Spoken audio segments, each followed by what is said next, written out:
नमस्कार, मैं शिवानी। रूबरू बिहार में आपका स्वागत है। आज है 14 सितंबर। चलिए फटाफट बढ़ते हैं बिहार की 20 बड़ी खबरों के साथ।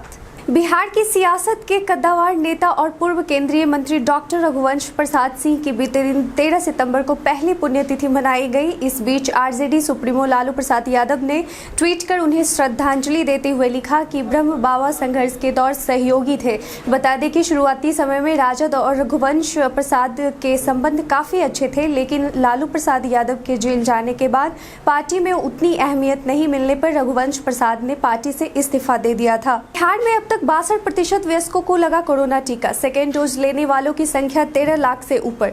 बता दें कि राज्य में करीब 62% लोगों को कोरोना वैक्सीन का पहला डोज लग चुका है। राज्य में करीब 7 करोड़ 22 लाख लोगों का टीकाकरण किया जाना है, जिनमें से 4 करोड़ 47 लाख लोगों ने अपना वैक्सीन का पहला या दूसरा डोज ले लिया है।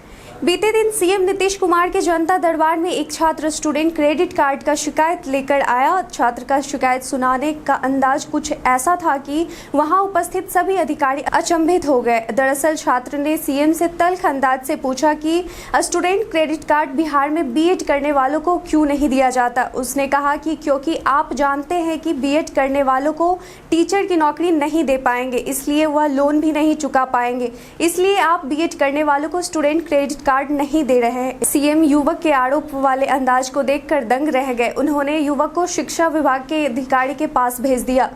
राज्य भर में एक हफ्ते से सफाई कर्मचारी हड़ताल पर हैं। अब सफाई कर्मचारियों की समस्या सुलझाएंगे नेता प्रतिपक्ष तेजस्वी यादव। बता दें कि अपनी मांगों को लेकर सफाई कर्मी तेजस्वी यादव के पास पहुंचे। हालांकि तेजस्वी के वैशाली और मुजफ्फरपुर जाने के कारण उनसे मुलाकात नहीं हो सके, जिसके कारण उन्हें निराशा का सामना करना पड़ा। सफाई कर्मियों का कहना है कि लालू प्रसाद यादव गरीबों की आवाज सुनते थे और तेजस्वी यादव युवाओं के नेता हैं, तो यह हमारी आवाज को उठाएंगे और मदद करेंगे। कोरोना संक्रमण को देखते हुए सरकार ने फिर से एक ठोस कदम उठाया। बता दें कि अब राज्य भर में स्वास्थ्य कर्मी घूम घूम कर कोरोना मरीजों की जानकारी हासिल करेंगे। कोरोना संकट को देखते हुए दूसरे राज्यों से आने वालों पर स्वास्थ्य विभाग कड़ी नजर रखेगा।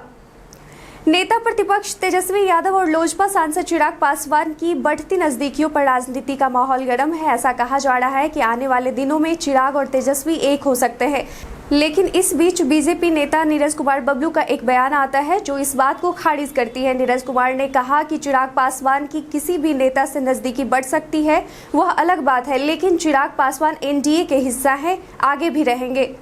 राज्य भर में एक हफ्ते से चल रहे सफाई कर्मचारियों के हड़ताल के मामले में आज सुनवाई होनी है। इससे पहले 11 सितंबर को इस मामले में कोर्ट लगा था, जिसमें कोर्ट ने राज्य सरकार को इन स्वास्थ्यकर्मी की मांगों के बारे में गठित कमेटी की रिपोर्ट पर कार्रवाई करने को कहा था। बता दें कि कोरोना काल के राज्य के संविदा पर कार्य कर रहे स्वास्थ्यकर्मी अपने वेतन, ईपीएफ, हाउस रेंट आदि के लिए हड़ताल कर रहे थे। जब मामला कोर्ट के सामने आया तो कोर्ट ने उन्हें कोविड-19 के मद्देनजर अपनी हड़ताल समाप्त करने का निर्देश दिया था। साथ ही राज्य सरकार को भी निर्देश दिया था कि इनके मांगों पर विचार कर निर्णय लेंगे। बिहार में शराब के बाद अब अफीम की तस्करी हुई जोर। औरंगाबाद नगर थाना क्षेत्र के रामाबांध बस स्टैंड के पास स्थित एक होटल में खाना खा रहे तस्करों के पास से 97 किलो अफीम चूर्ण जब्त की गई, जिसमें 2 पुरुष तस्करों के साथ एक महिला भी शामिल थी।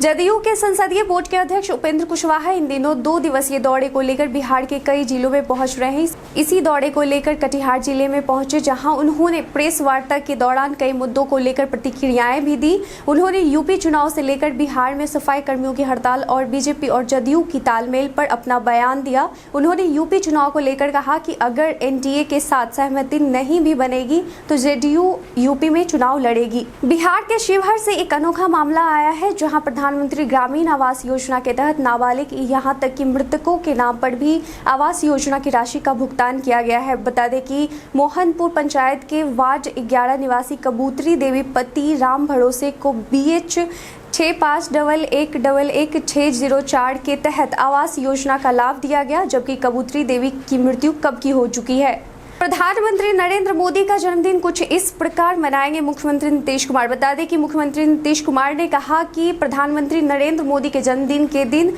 17 सितंबर को कोरोना टीकाकरण का महाअभियान चलाया जाएगा। जन अधिकार पार्टी के राष्ट्रीय अध्यक्ष राजेश रंजन उर्फ पप्पू यादव अपहरण के मामले में बेल टूटने के बाद जेल में बंद है। इस बीच बिहार में तेजी से बढ़ रहे वायरल फीवर में खुद को जनता की सेवा में नहीं लगा पाने पर अफसोस जताते हुए और सरकार पर निशाना साधते हुए कहा कि 4 महीने से कैद हूं, जघन्य अन्याय हो रहा है, लेकिन पीड़ा है कि वायरल फीवर से दर्जनों बच्चे मर रहे हैं और मैं कुछ नहीं कर पा रहा हूं। उन्होंने कहा कि राजनेता सब राजनीति में व्यस्त है, शायद सेवा कर मैं कुछ की जान बचा पाता। शर्मसार कर देने वाला एक मामला पूर्णिया से आया है। स्मैक पीने के लिए जब पिता ने पैसे नहीं दिए तब बेटे ने पीट कर अपने पिता की निर्मम हत्या कर दी। इस घटना से इलाके में हड़कंप मच गया। घटना की सूचना पुलिस को दे दी गई, जिसके बाद मौके पर पुलिस आरोपी बेटे को गिरफ्तार कर आगे की कार्रवाई शुरू कर दी है। बिहार में पंचायत चुनाव के दूसरे चरण की नामांकन प्रक्रिया का कल अंतिम दिन था। इसी बीच बिहार के कटिहार जिले से एक मुखिया प्रत्याशी का मामला सामने आया। बता दें कि कटिहार जिले के हथिया दियाड़ा की रामपुर पंचायत से मुखिया पद के लिए नामांकन कराने आजाद आलम भैंस पर सवार होकर पहुंचे, जिसके बाद अब प्रत्याशी चर्चा का विषय बना हुआ है। बिहार की राजधानी पटना से सटे बख्तियारपुर का नाम बदलने की मांग उठ रही है। चूंकि बख्तियारपुर मुख्यमंत्री नीतीश कुमार का जन्म स्थान है, ऐसे में बख्तियारपुर का नामकरण मुख्यमंत्री के नाम पर करने की मांग बीजेपी के नेता ने उठाई। हालांकि सोमवार को जब नीतीश कुमार से इस संबंध में पूछा गया तो उन्होंने कहा कि ये सब मत बोलिए, ये फालतू बात है, लोग बिना मतलब की बात करते रहते हैं। बिहार में पंचायत चुनाव का बिगुल बज चुका है। वहीं आए दिन पंचायत चुनाव को लेकर नए नए मामले सामने आते रहते हैं। इसी बीच जमुई जिले के सिकंदरा से जिला पार्षद के लिए उम्मीदवार दुलारी देवी एकमात्र उम्मीदवार बच गई, जो कि अब निर्विरोध निर्वाचित होंगी। बताया जा रहा है कि दुलारी देवी जमुई जिले के सिकंदरा और अलीगंज में बाहुबली कहे जाने वाले गुड्डू यादव की पत्नी है। खबर ये भी है कि जिला पार्षद में और भी नामांकन करने वाले 5 प्रत्याशियों ने अपना नाम वापस ले लिया है। एलजेपी संस्थापक रामविलास पासवान की बरखी पर आयोजित श्रद्धांजलि सभा में मुख्यमंत्री नीतीश कुमार ने शिरकत नहीं की, जिस पर नेता प्रतिपक्ष तेजस्वी यादव ने सीएम को शिष्टाचार दिखाने की नसीहत दी थी। अब बीजेपी नेता और मंत्री सम्राट चौधरी ने उनका बचाव करते हुए कहा कि तेजस्वी जी से पहले पूछिएगा कि शिष्टाचार क्या होता है। शिष्टाचार व्यक्ति का अपना विवेक है कि किनके यहाँ जाना है या किनके यहाँ नहीं जाना है। नीतीश कुमार जी ने रामविलास पासवान जी को श्रद्धांजलि सवेरे दिया। इसमें कोई शिष्टाचार क्या होता है। बाढ़ और सुखाड़ का जायजा लेने के लिए लग रहा कैंप। बाढ़ और सुखाड़ की विभीषिका झेल रहे बिहार की जमीनी हकीकत को जानने के लिए राज्य सरकार के मंत्री मंगलवार और बुधवार को जिलों में कैंप करेंगे।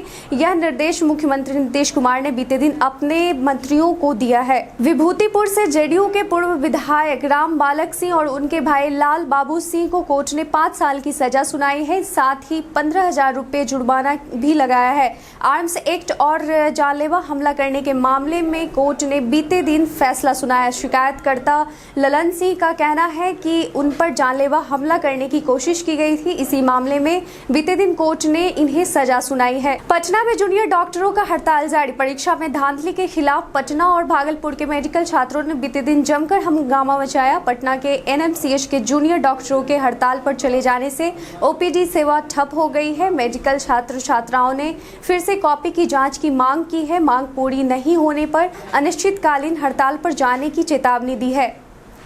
कल हमारे द्वारा पूछे गए सवाल का आप लोगों में से कई लोगों ने अपना जवाब हमें कमेंट सेक्शन में लिख कर दिया था। उनके नाम है प्रियांशु कुमार, अशरफ नदीम, विजय कुमार और पूजा कुमार। इनके साथ और भी लोगों ने हमारे सवाल के जवाब दिए हैं, लेकिन वक्त की कमी की वजह से हम उनका नाम नहीं ले पाए। आप अपने विचार हम तक पहुँचाते रहे, हम आपका नाम लेने की पूरी कोशिश करेंगे। इसके साथ ही चलते हैं आज के सवाल की ओर। आपके इलाके में सफाई कर्मचारियों के हड़ताल का क्या प्रभाव पड़ा है? क्या सफाई कर्मचारियों की मांग जायज है? आज के लिए बस इतना ही। बिहार की सबसे बड़ी खबरों के साथ जुड़े रहने के लिए देखते रहें रूबरू बिहार। धन्यवाद।